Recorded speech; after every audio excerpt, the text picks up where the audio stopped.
देख रहे हैं आप, खबरों का रुख करेंगे। महासमुंद के गढ़फुलझर में दिल दहला देने वाली घटना सामने आई है, जहां ईंट भट्टा में काम कर रहे 5 मजदूरों की रात में सोने के दौरान दम घुटने से मौत हो गई। ईंट भट्टा में ईंट को पकाने के लिए आग लगाकर 6 मजदूर भट्टा के ऊपर ही सो गए, जिसमें दम घुटने से 5 मजदूरों की मौके पर ही मौत हो गई। वहीं एक मजदूर को इलाज के लिए अस्पताल में भर्ती कराया गया है। ईंट भट्टा से निकलने वाले धुएं से सभी का दम घुट जाने की आशंका जताई जा रही है। मृतक में 3 लोग एक ही परिवार के पिता और 2 पुत्र हैं। घटना रात 12 बजे से 4 बजे के बीच की बताई जा रही है। सुबह ग्रामीण भट्टा से ग्रामीण ने धुआं उठते देखा, ऊपर सो रहे लोगों को आवाज लगाई। कोई जवाब नहीं मिलने पर ग्रामीण ने पुलिस को सूचना दी। मौके पर पहुंची पुलिस की टीम ने सभी शवों को कब्जे में लेकर पोस्टमार्टम के लिए भेज दिया है। घटना के बाद गांव में मातम पसर गया है। हादसे पर सीएम भूपेश बघेल ने दुख जताया है। उन्होंने मृतकों के परिजनों को 2-2 लाख रुपए मुआवजा देने की घोषणा भी की है। तो ईंट भट्टे के ऊपर सो रहे लोगों की मौत पर मुख्यमंत्री भूपेश बघेल ने दुख व्यक्त किया है और उनके परिवारों को 2-2 लाख रुपए आर्थिक सहायता देने का ऐलान भी किया है और गंभीर रूप से जो घायल हैं उन्हें भी सहायता राशि देने का ऐलान किया। गढ़फुलझर गांव में कल शाम को बहुत दुखद घटना हुई थी। इसमें 5 मजदूर जो शाम को ईंट भट्टे के ऊपर ईंट भट्टे को जला के सोए थे, उनको कार्बन मोनोऑक्साइड जैसे गैस निकलने के कारण दम घुटने से उनका मृत्यु हुआ है। सुबह जब जानकारी गांव वालों से प्राप्त हुई थी, पुलिस प्रशासन तथा राजस्व प्रशासन के लोगों ने जाके आवश्यक कार्रवाई की थी। इसमें एक जो गंभीर बीमार हुए हैं उनको रायपुर रेफर किया गया है। माननीय मुख्यमंत्री महोदय द्वारा उनके अच्छे ट्रीटमेंट के निर्देश दिए गए हैं। उस तारतम्य में आवश्यक कार्रवाई भी की जा रही है। इसके साथ साथ इस दुखद घटना को देखते हुए माननीय मुख्यमंत्री महोदय द्वारा 2 लाख का राशि का घोषणा भी कर दिया है। उसके लिए भी आवश्यक कार्रवाई की जा रही है। सभी जो मृतक थे उनका पोस्टमार्टम करा के आवश्यक रिपोर्ट ले रहे हैं। इसके साथ साथ जो अंत्यविधि है उसकी कार्रवाई भी की जा रही है। तो महासमुंद का ये मामला है, हैरान करने वाला मामला है। दरअसल ईंट भट्टा को सुलगाकर इसके ऊपर रात में कुछ लोग वहीं सो गए और इसके बाद सुबह 3 लोगों के शव या 3 लोगों की तब तक मौत हो चुकी थी। एक जो गंभीर रूप से घायल है उसे अस्पताल में भर्ती कराया गया। शेख इमरान हमारे साथ जुड़े हैं और जानकारी के साथ। शेख इमरान, क्या बता रहे हैं डॉक्टर? दूसरा ये कि क्या आखिर पहले भी ऐसा आप लोग करते रहे कि भाई भट्टा उन्होंने चालू कर दिया, इसके बाद ऊपर ही सो गए?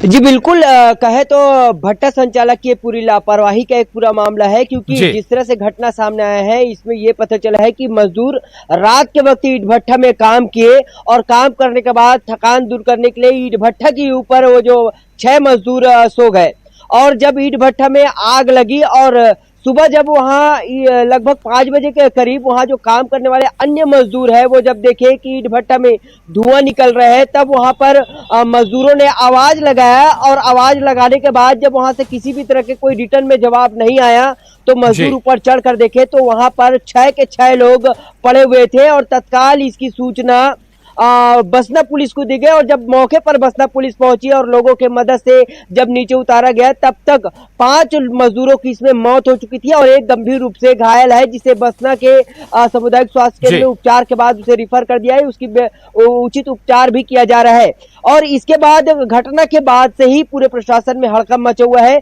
महासमुंद कलेक्टर नीलेश कुमार क्षीरसागर ने बताया कि कार्बन मोनोऑक्साइड नामक एक जहरीली गैस के रिसाव की वजह से 5 मजदूरों की दम जो है ईंट भट्टे में घुट गई, जिसकी वजह से उनकी मौत हो गई है और इस घटना के बाद से ही जो प्रशासन है ईंट भट्टा संचालक के खिलाफ कार्रवाई करने की निर्देश दे दिए हैं। साथ ही ईंट भट्टा को सील कर दिया गया है और प्रदेश के मुख्यमंत्री भूपेश बघेल ने भी इस पूरे मामले की जांच करने की कड़े निर्देश दिए हैं, लापरवाही बरतने वाले लोगों के खिलाफ कार्रवाई के निर्देश दिए हैं और जो गंभीर रूप से घायल जो वहाँ मजदूर है उसके उचित उपचार के भी कड़े निर्देश दिए गए हैं। तो कुल मिलाकर जो क्षेत्र में अवैध तरीके से ईंट भट्टे संचालित होते हैं, इसमें इसी तरह मजदूर जो है बिल्कुल ये भट्टा संचालक की लापरवाही हम कहें और इसमें 5 मजदूरों की जान गई है, लेकिन आगे प्रशासन को अलर्ट जरूर रहना चाहिए ऐसे मामलों में। बहुत शुक्रिया शेख इमरान आपका। आगे बढ़ेंगे, जशपुर से बड़ी खबर है। मिड डे मील बनाते वक्त प्रेशर कुकर ब्लास्ट हो गया। हादसे में घायल भाई को देखने पहुंची बहन की मौत हो गई। घायल भाई को देख रोते बिलखते अस्पताल में छोटी बहन की जान चली गई। बच्ची की मौत के कारणों का अभी तक पता नहीं चल पाया है। मौत के बाद शव को परिजन लेकर घर चले गए हैं। कांसाबेल के जाम टोली में झुलसे थे 3 बच्चे। तो ये बड़ी खबर है जशपुर से। दीपक सिंह हमारे साथ जुड़े हैं। दीपक, बच्ची की जान कैसे चली गई, क्या सामने आया अभी इस मामले में? जी प्रशांत, मैं आपको बताऊं कि कल कांसाबेल विकासखंड के जाम टोली में स्कूली बच्चे मध्याह्न भोजन बना रहे थे और इसी दौरान जो है कुकर फटने से और उसमें से गैस निकलने से 3 बच्चे घायल हो गए थे और इन बच्चों को कांसाबेल सामुदायिक स्वास्थ्य केंद्र में दाखिल किया गया था इलाज के लिए। और इनमें से एक छात्र की छोटी बहन अपने परिजनों के साथ अपने भाई को देखने पहुंची थी और वो अपने भाई को देखकर रोने बिलखने लगी और काफी देर तक वो रोती बिलखती रही और उसके बाद उस बच्ची की तबीयत बिगड़ी और अस्पताल में ही उस बच्ची की मौत हो गई। इस घटना के बाद जो है परिजन जो है अस्पताल से बच्ची के शव को घर ले आए और अब उस के शव की अंतिम संस्कार की तैयारी चल रही है। वहीं इस मामले में जब हमने संबंधित थाना के अधिकारियों से बात की तो उनको मामले की जानकारी नहीं थी। जो आला अधिकारी हैं उनको मामले की सूचना नहीं है। इतनी बड़ी घटना जो है प्रशासन के नाक के नीचे हो जाती है और प्रशासन इस मामले से पूरी तरीके से अनभिज्ञ नजर आ रहा है। तो एक बड़ा सवाल जो है प्रशासनिक कार्यप्रणाली पर खड़ा हो रहा है, क्योंकि कल जिस तरीके से स्कूल में मध्याह्न भोजन बच्चों से बनवाया जा रहा था और इस घटना 2 तरह के लापरवाही। जी चलिए, बहुत शुक्रिया आपका इस जानकारी के लिए, धन्यवाद। आगे बढ़ेंगे, बलौदा बाजार के अंबेडकर चौक पर एक दुकान में भीषण आग लग गई। आग लगने से इलाके में हड़कंप मच गया। मौके पर पहुंची दमकल की गाड़ियां आग बुझाने में जुट गईं। दुकान में आग कैसे लगी इसका पता नहीं चल पाया है। उधर दंतेवाड़ा में सुबह एक मोबाइल दुकान में आग लग गई। दुकान में आग लगने की सूचना लोगों ने दमकल की टीम को दी। कड़ी मशक्कत के बाद मोबाइल दुकान में लगी आग पर काबू पाया गया, लेकिन जब तक आग पर काबू पाया जाता तब तक दुकान में लाखों की संपत्ति जलकर खाक हो चुकी थी।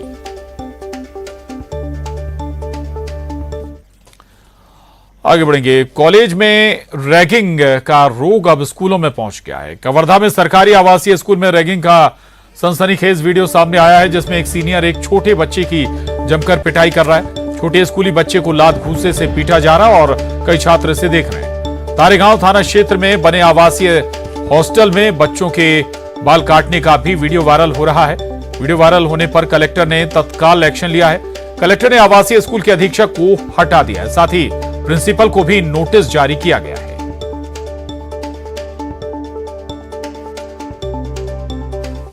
बच्चे उनको उनकी काउंसलिंग की गई है और जो बड़े बच्चे उनके साथ के रहेंगे उनकी भी काउंसलिंग की जाएगी ताकि ऐसी घटना भविष्य में ना हो। सर, किसकी बड़ी लापरवाही किसकी मानते हैं? मुख्य रूप से छात्रावास में अधीक्षक की देखरेख में छात्रावास चलता है और छात्रावास अधीक्षक यदि लापरवाह है तो उस पर कार्रवाई। आगे बढ़ेंगे, सदन की कार्यवाही में आज अनुकंपा नियुक्ति का भी मामला उठा है। कांग्रेस विधायक आशीष छाबड़ा ने पूछा कि शिक्षा कर्मियों के परिवारों को पंचायत एवं ग्रामीण विकास विभाग में लागू अनुकंपा नियुक्ति के नियम का लाभ दिया जा रहा है या नहीं। इस पर सीएम भूपेश बघेल ने जवाब देते हुए कहा कि अनुकंपा नियुक्ति शासकीय कर्मचारियों की जाती है, लेकिन शिक्षा कर्मियों के लिए 2004 और फिर 2013 में आदेश जारी हुआ और 2018 में संविलियन की प्रक्रिया शुरू हुई है। हमारी सरकार जब आई तब सभी शिक्षा कर्मियों का संविलियन किया गया। ऐसे में शिक्षा कर्मियों का कैडर अब समाप्त हो गया है, इसलिए अब अनुकंपा नियुक्ति का सवाल ही नहीं उठता। वहीं सदन में गरियाबंद के सुपेबेड़ा में मौत का भी मामला उठा। पीएचई मंत्री गुरु रुद्र कुमार ने कहा कि गरियाबंद के सुपेबेड़ा में पानी की टंकी के लिए 1 महीने के अंदर टेंडर होगा। पानी की टंकी से 9 गांव को पानी पहुंचाया जाएगा। विपक्ष में ने सुपेबेड़ा को राजनीति का केंद्र बनाने का आरोप लगाया।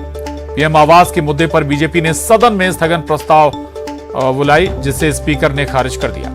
स्थगन अस्वीकार होने पर विपक्ष ने सदन में जमकर हंगामा किया, नारेबाजी की। बीजेपी ने आरोप लगाया कि कांग्रेस सरकार में प्रधानमंत्री आवास योजना का काम अधर में लटक गया है। वहीं विपक्ष पर हमला बोलते हुए मंत्री अमरजीत भगत ने कहा कि गरीबों से इतना ही प्रेम था तो केंद्रांश क्यों घटाया।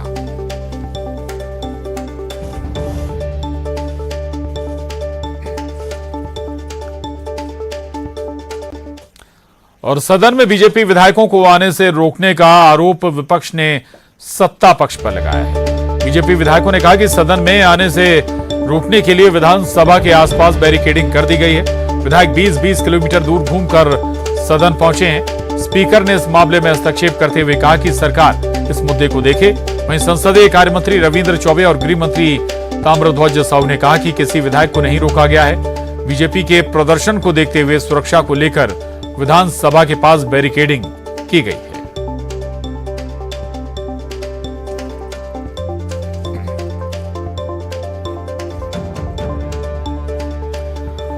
तो विधानसभा में कई मसलों पर आज एक बार फिर से सवाल जवाब हुए और न्यूज़ 18 संवाददाता देवव्रत भगत हमारे साथ जुड़े हैं और जानकारी के साथ। देवव्रत, आज फिर क्या खास रहा विधानसभा में?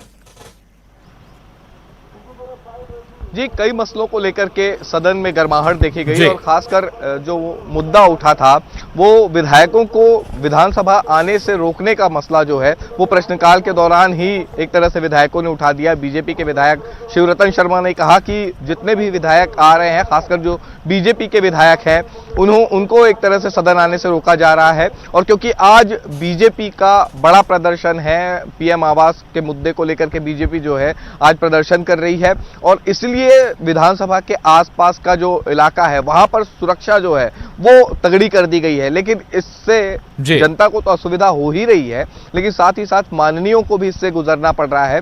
और इसकी जो शिकायत है वो एक तरह से विधानसभा अध्यक्ष से बीजेपी के जो विधायक हैं उन्होंने की और इसके अलावा जो बसपा के विधायक हैं उन्होंने भी इस बात को बताया कि उनके साथ भी इसी तरह से दिक्कतें पेश आई कि उनको विधानसभा आने से रोक दिया। हालांकि विधानसभा अध्यक्ष ने ये जरूर कहा कि इस मामले में जो है वो सरकार देखे और उसके बाद संसदीय कार्य मंत्री ने ये स्पष्ट किया कि कहीं किसी से को रोका नहीं जा रहा है बल्कि रूट डाइवर्ट किए गए हैं और इसलिए ये असुविधा हुई है, लेकिन ये विधानसभा की सुरक्षा के लिए है। तो कुल मिलाकर के कई सारे ऐसे मुद्दे थे जो उठे हैं। साथ ही साथ जो सूपे बेड़े का मसला है वो भी यहाँ पर उठा और वहां पे जो गंदे पानी की शिकायत को लेकर के विपक्ष ने वॉकआउट कर दिया जब मंत्री जवाब दे रहे थे। तो कई मसले जो है वे सदन में उठे हैं और आज भी सदन जो है वो पूरी तरह से गरमाया हुआ है। जी ठीक, चलिए, बहुत शुक्रिया देवव्रत इस पूरी विस्तार से जानकारी के लिए।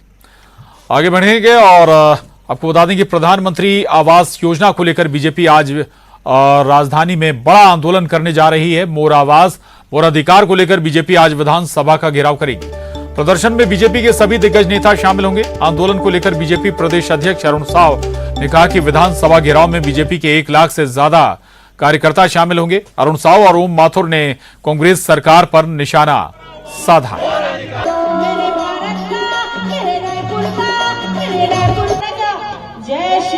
बहुत बड़ा प्रदर्शन बीजेपी करने जा रही है सरकार के खिलाफ। प्रधानमंत्री आवास योजना को लेकर बीजेपी का ये बड़ा प्रदर्शन राजधानी रायपुर में मोर आवास मोर अधिकार को लेकर आज विधानसभा घेराव करने की तैयारी है बीजेपी की।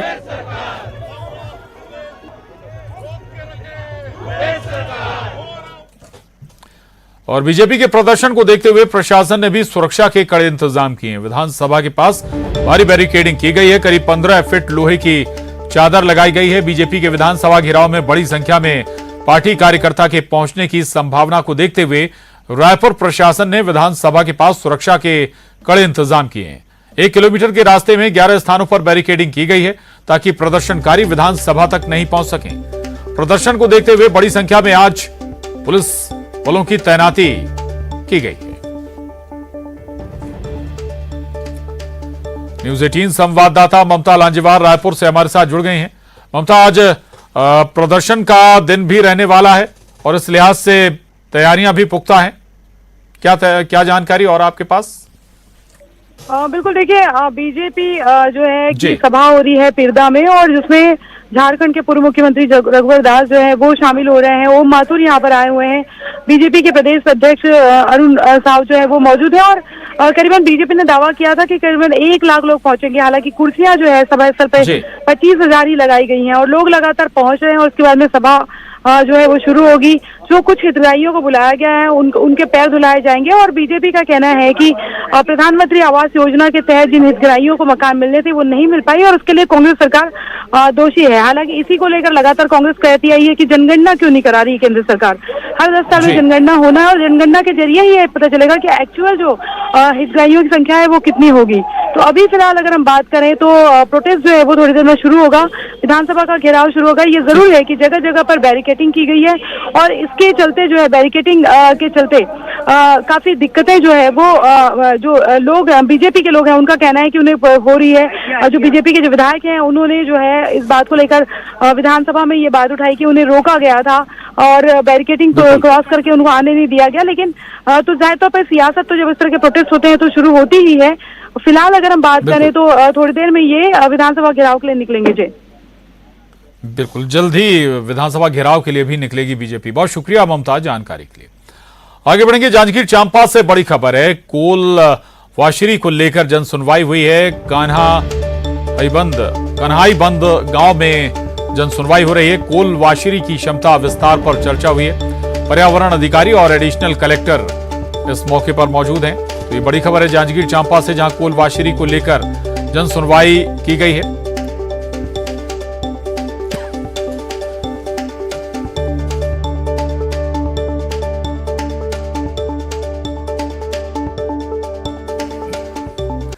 और अब रुक करेंगे सिटी टॉप 20 का। छत्तीसगढ़